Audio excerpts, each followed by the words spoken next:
আল্লাহ বলেন, আমার হাবিব তোমাদের কাছে ইসলাম প্রচার করেছে, ইসলাম তোমাদের কাছে পৌঁছে দিয়েছে, এটার বিনিময়ে আমার রসুল তোমাদের কাছে কিছু চাই না, তবে একটি জিনিস তোমাদের কাছে চাই, সেটা হচ্ছে আমার আহলে বাইতের ভালোবাসা। সুবহানাল্লাহ। আমার নবী বলেছেন, আমি একটি জিনিস আমার উম্মতের কাছে চাই, সেটা হচ্ছে আমার পরিবারের ভালোবাসা, আমার আহলে বাইতের ভালোবাসা। এখন আহলে বাইত কারা? আহলে বাইত কারা এই সম্পর্কে আমরা যদি হাদিস থেকে যদি আমরা জানতে চাই, তাহলে হাদিসের মধ্যে আছে, ক্বালা আলিয়ুন ওয়া ফাতিমাতুন ওয়া ওয়ালাদুহুমা। নবীজি বললেন, আমার আহলে বাইত হচ্ছে আলী, ফাতেমা, এরপর হচ্ছে তাদের দুই সন্তান ইমাম হাসান এবং হুসাইন। এই 4 জন হচ্ছে আমার আহলে বাইত। এদেরকে যারা মোহাব্বত করবে তারা মূলত আমি নবীকে মোহাব্বত করবে। সুবহানাল্লাহ। নবীজি একদিন একটি চাদর নিলেন, একটি চাদরের নিচে আলীকে ডাকলেন। আমার নবীর কাছে সব সময় একটি চাদর থাকতো, ওই চাদর নিয়ে আমার নবী আলীকে ডাকলেন। আলীকে ডেকে ওই চাদরের নিচে বসালেন। এরপরে ফাতেমাকে ডাকলেন, হে আমার ফাতেমা, এখানে আসো, আমি আজকে তোমাদেরকে আল্লাহর কাছে পরিচয় করিয়ে দিব। ফাতেমাকে ডেকে আমার নবী চাদরের নিচে বসালেন। এরপরে হাসানকে ডাকলেন। এরপরে আমার নবীর সোহাইজ্ঞানাত ইমাম হোসেনকে ডাকলেন। 4 জনকে ডেকে আমার নবী সহ ওই চাদরের নিচে বসলেন। আল্লাহর কাছে দোয়া করলেন, আল্লাহুম্মা হাউলাই আহলু বাইতি, আয় আল্লাহ, এরা হচ্ছে আমার আহলে বাইত, এরা হচ্ছে আমার পরিবার, আপনি এদেরকে ভালোবাসুন, আপনি এদেরকে ভালোবাসুন। কিয়ামত পর্যন্ত যারা আমার আহলে বাইতকে ভালোবাসবে, আপনিও তাদেরকে ভালোবাসুন। আমি নবীও এদের 4 জনকে বেশি ভালোবাসি। সুবহানাল্লাহ। আমার নবী পরিচয় করিয়ে দিলেন আল্লাহর কাছে, আল্লাহুম্মা হাউলাই আহলু বাইতি, আয় আল্লাহ, এরা হচ্ছে আমার আহলে বাইত, এদেরকে যারা কিয়ামত পর্যন্ত ভালোবাসবে, আপনি তাদেরকে ভালোবাসবেন। সুবহানাল্লাহ। এভাবে আমার নবী পরিচয় করাই দিয়েছেন।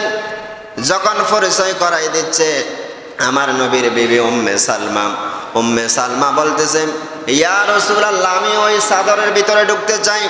তখন আমার নবী বললেন, উম্মে সালমা, এই চাদরের নিচে তুমি ঢুকতে পারবে না, তুমি একটু দূরে যাও। এখানে যে 4 জনকে আমি চাদরের নিচে নিয়েছি, এরা হচ্ছে আমার আহলে বাইত, এদেরকে নিয়ে আমি আল্লাহর কাছে দোয়া করতেছি, তুমি একটু দূরে সরে যাও। সুবহানাল্লাহ। উম্মে সালমা নিজের বিবিকে বললেন, বিবি, তুমি একটু দূরে থেকো, আমি আমার আহলে বাইতকে নিয়ে দোয়া করতেছি, দোয়া যখন শেষ হবে তখন তুমি এদের পাশে বসতে পারবা। সুবহানাল্লাহ। আমি যতক্ষণ দোয়া করব, হাই উম্মে সালমা, ততক্ষণ পর্যন্ত তুমি আমার চাদরের নিচে বসবে না। আমার চাদরের নিচে যারা বসেছে, এরা হচ্ছে আমার আহলে বাইত, যাদেরকে আমি নিজের সন্তানের চাইতে মোহাব্বত করি, যাদের জন্য আমি নবী নিজে গুড়া বনে গিয়েছিলাম, যাদেরকে আনন্দ দিতে গিয়ে আমি রহমাতুল লিল আলামিন নবী হিসাবে ছিলাম না, আমি রহমাতুল লিল আলামিন আমার হাসান হুসাইনের জন্য গুড়া বনে গিয়েছিলাম। সুবহানাল্লাহ।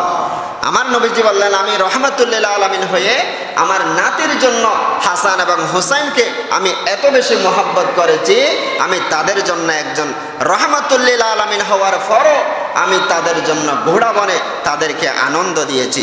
সুবহানাল্লাহ। হাসান হুসাইন যখন জন্মগ্রহণ করলেন, তখন আমার নবী হাসান হুসাইনের ঘরে গেলেন। আমার নবী যখন আমাদের সন্তান যখন জন্মগ্রহণ করে, তখন তাদের 2 কানে কি দেওয়া হয়? আজান দেওয়া হয়। আলী রাদিয়াল্লাহু তাআলা আনহু আজান দেওয়ার জন্য প্রস্তুত হচ্ছে। ওনার সন্তান জন্ম হয়ে যিনি আজান দিবে, মুসলমানদের ঘরে যেহেতু সন্তান জন্মগ্রহণ করলে যেমন আজান দিতে হয়, তেমনিভাবে হাসান হোসেন যেদিন জন্মগ্রহণ করেছেন, সেই দিন আলী যখন আজানের জন্য প্রস্তুতি নিচ্ছে, তখন আমার নবী আলীকে বললেন, আলী, একটু থামো, তুমি আজান দিও না। তখন আলী বললেন, ইয়া রাসূলুল্লাহ, কে আজান দিবে? মনে হয় ইসলামের মুয়াজ্জিন বেলাল মনে হয় আজান দিবে। আমার নবী বললেন, না, বেলালও আজকে আজান দিতে পারবে না, তুমি আলীও আজকে আমার হাসান হুসাইনের আজান দিবে না। আমার হাসান এবং হুসাইনের আজান স্বয়ং আমি নবী রহমতুল্লিল আলামিন নিজেই দিব। সুবহানাল্লাহ। আমার নবী হাসান হুসাইন জন্মগ্রহণ করার পরে আমার নবী তাদের দুই কানের মধ্যে আজান, এক কানের মধ্যে আজান দিলেন, আর এক কানের মধ্যে একামত দিলেন। ডান কানের মধ্যে আজান দিলেন, বাম কানের মধ্যে একামত দিলেন। এরপরে যখন আমার নবী যখন হুজরা পাকের মধ্যে ঢুকলো, জিবরাইলের মাধ্যমে আমার নবীকে জানিয়ে দিলেন, আমার আল্লাহ মুহাম্মাদুর রাসূলুল্লাহ সাল্লাল্লাহু আলাইহি ওয়াসাল্লাম, আপনি যাদের কানে আজান দিয়েছেন তাদের নাম আপনি নবী রাখতে পারবেন না। দুনিয়ার কোনো মুফতি মুহাদ্দিস আপনার হাসান এবং হুসাইনের নাম রাখতে পারবে না। আপনার নাতি হাসান এবং হুসাইনের নাম আমি আল্লাহ নিজে রেখে দেব। সুবহানাল্লাহ। আমার আল্লাহ বলতেছেন, হাবিব আপনি আজান দিয়েছেন কিন্তু আপনি নাম রাখার অধিকার নেই। নাম একমাত্র আমি আল্লাহ নিজের কুদরতের পক্ষ থেকে ফয়সালা হয়ে যাবে। আজকে আপনার নাতি দুইজনের নাম কি হবে, কার নাম হাসান হবে, কার নাম হুসাইন হবে, সেটা আমি আল্লাহ ডিক্লার করে দেব। আমি আল্লাহ নিজেই নাম রেখে দেব। সুবহানাল্লাহ। সম্মানিত হাজিরিন, আমার নবী এভাবে তাদের জন্য দোয়া করলেন, তাদেরকে মোহাব্বত করতে বললেন। যারা কিয়ামত পর্যন্ত হাসান হোসাইনকে মোহাব্বত করবে, আমার নবী বললেন কিয়ামত পর্যন্ত আমি নবী তাদের জন্য দোয়া করতে থাকব। সুবহানাল্লাহ। সম্মানিত হাজরিন, হাসান হোসাইনেরা কে? এদেরকে তো আমরা চিনি না। আমার নবীজি বললেন, আল হাসান ওয়াল হুসাইন সাইয়্যিদা শাবাবি আহলিল জান্নাহ। হাসান হুসাইন হচ্ছে জান্নাতের যুবকদের সরদার। জান্নাতের মধ্যে যুবকদের সরদার হবে আমার হাসান এবং হুসাইন, আর জান্নাতের রমণীদের সরদার হবে তাদের মা ফাতেমাতুজ জাহরা রাদিয়াল্লাহু তাআলা আনহুমা। সুবহানাল্লাহ। আমার নবী বললেন জান্নাতের যুবকদের সরদার হবে আমার নাতি হাসান এবং হুসাইন, আর তাদের মা হবে জান্নাতের মহিলাদের সরদার। দেখেন, যেমন সন্তান তেমন মা। এই জন্য আমার নবী বলেছেন মা ভালো হলে সন্তান ভালো হয়। এই জন্য আমার নবী বলেছেন তোমরা যখন বিবাহের জন্য যখন প্রস্তুতি নিবে, তখন তোমরা সর্বপ্রথম মেয়ের চরিত্র কিরকম সেটা দেখবা। মেয়ে যদি পরহেজগার হয়, ওই সন্তান থেকে ভালো ভালো সন্তান জন্মগ্রহণ করবে। সুবহানাল্লাহ। ফাতেমা যেমন নেককার মহিলা ছিলেন, তা ওনার কাছে যে সন্তান জন্মগ্রহণ নিয়েছেন তারাও জান্নাতের এক একজন যুবকদের সরদার হয়েছিলেন। সুবহানাল্লাহ। আর তাদের বাবা কেমন? তাদের বাবার ব্যাপারে বলতে গেলে তো আরো অনেক লম্বা আলোচনা হয়ে যাবে। যার শানে আমার নবীজি বলেছেন, আনা মাদিনাতুল ইলমি ওয়া আলিয়ুম বাবুহা। আমি নবী হলাম এলমের শহর, আর সেই শহরের দরজা হচ্ছে আমার আলী। আমার আলী হচ্ছে সে এলমের দরজা, আর আমি নবী হলাম এলমের শহর। সুবহানাল্লাহ। আমার নবী হাদিসের মধ্যে বলেছেন, আল হাসান আনা মাদিনাতুল ইলমি ওয়া আলিয়ুম বাবুহা। এরা হচ্ছে আমার আলী হচ্ছে জান্নাতের যুবকদের সরদার। আমার আলী হচ্ছে এলমের শহরের দরজা, আর এলমের শহর হচ্ছে আমি নবী মুহাম্মদুর রাসূলুল্লাহ সাল্লাল্লাহু আলাইহি ওয়াসাল্লাম। সুবহানাল্লাহ। এই ইমাম হাসান হুসাইন এই মাসের মধ্যে কারবালার প্রান্তে জীবন দিয়েছেন, শাহাদাত বরণ করেছেন। কেন করেছেন? তারা কি নিজের ক্ষমতার জন্য, নিজের টাকা পয়সা অর্জনের জন্য তারা জীবন দেয় নাই। তারা দেশের ক্ষমতা নেওয়ার জন্য তারা জীবন দেয় নাই। তারা রাষ্ট্রপতি হওয়ার জন্য তারা জীবন দেয় নাই। তারা একমাত্র জীবন দিয়েছেন সমাজের মধ্যে, দেশের মধ্যে ন্যায় প্রতিষ্ঠা করার জন্য। সুবহানাল্লাহ।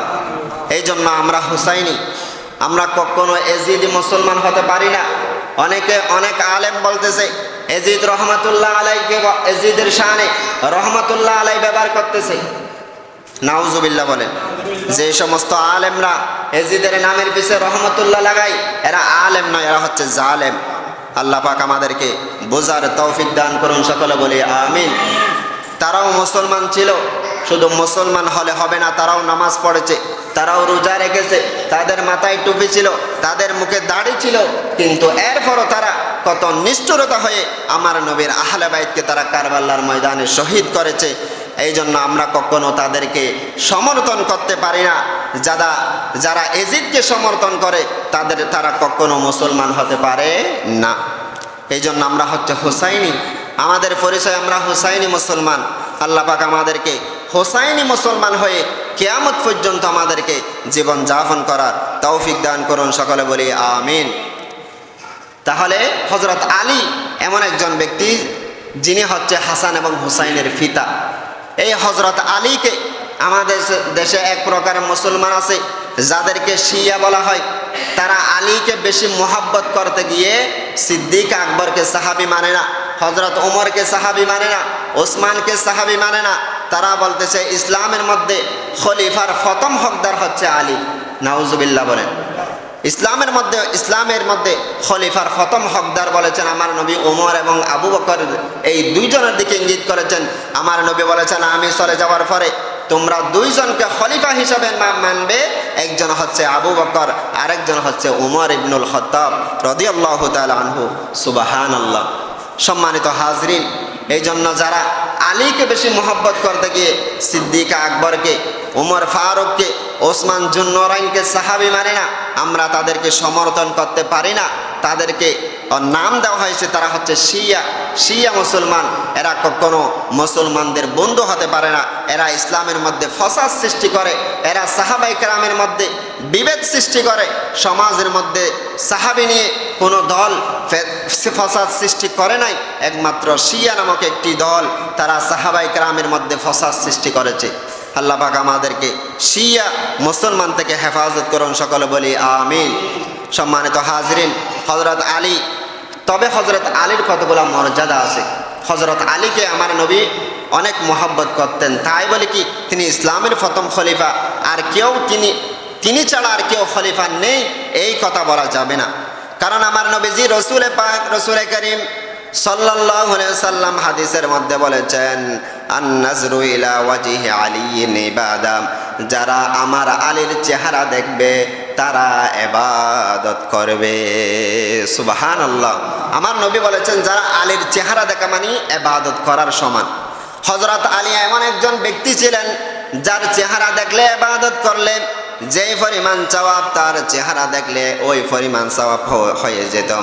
আবার অন্য হাদিসের মধ্যে বলেছেন যিকরু আলিয়্যিন ইবাদাতিন, আমার আলীর আলোচনা করা তাও ইবাদত। আমার আলীর সম্মান বলা, আমার আলীর জীবনী মানুষের সামনে প্রচার করা এটাও তোমাদের জন্য এক ধরনের ইবাদত। সুবহানাল্লাহ।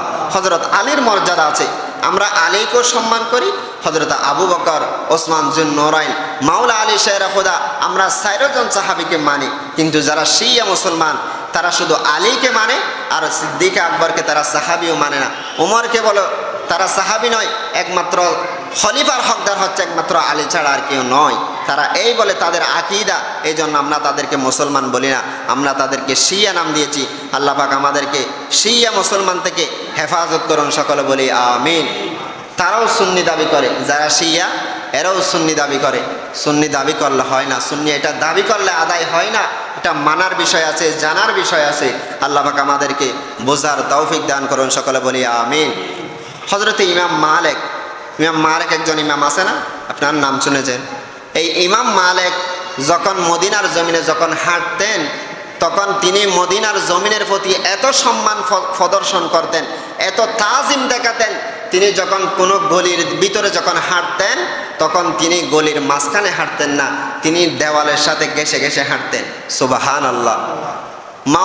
হযরত ইমাম মালিককে জিজ্ঞাসা করা হলো, ও ইমাম মালিক, তুমি আড়িবর্ষ মোহাম্মদে গলির মাঝখানে না হেঁটে তুমি দেওয়ালের সাথে ঘেঁষে ঘেঁষে কেন হাঁটো? তখন ইমাম মালিক জবাব দেয়, এই গলির মধ্যে আমার নবী হেঁটেছিলেন, হয়তো আমার নবী হাঁটলে মাঝখানে হেঁটেছেন, আমার নবীর কদম যেখানে পড়েছে সেখানে আমি ইমাম মালিকের কদম পড়লে সেখানে বেয়াদবি হবে, বিদায় আমি দেওয়ালের সাথে ঘেঁষে ঘেঁষে হাঁটতেছি। সুবহানাল্লাহ। তারা কিভাবে আমার নবীকে সম্মান করেছেন, তাজিম করেছেন। আচ্ছা, তিনি যে দেওয়ালের সাথে ঘেঁষে ঘেঁষে হাঁটতেছেন তাহলে তিনি একটা বেদাত করছেন না? আমার নবী তো সেইভাবে হাঁটেন নাই। আমার নবী হেঁটেছেন গলদির মাঝখানে আর তিনি হেঁটেছেন দেওয়ালের সাথে ঘেঁষে ঘেঁষে, তাহলে এটা এক ধরনের বেদাত। তাহলে যারা আমাদেরকে বেদাতের ফতোয়া লাগায় তাহলে এটাও বেদাত বলতে হবে যে ইমাম মালিক গোলদের মাঝখানে না হাঁটে কেন দেওয়ালের সাথে ঘেসে ঘেসে হাঁটলেন। এটা নবীকে সম্মানের জন্য এখানে মোহাব্বতের বিষয় আছে, এখানে এশকের বিষয় আছে।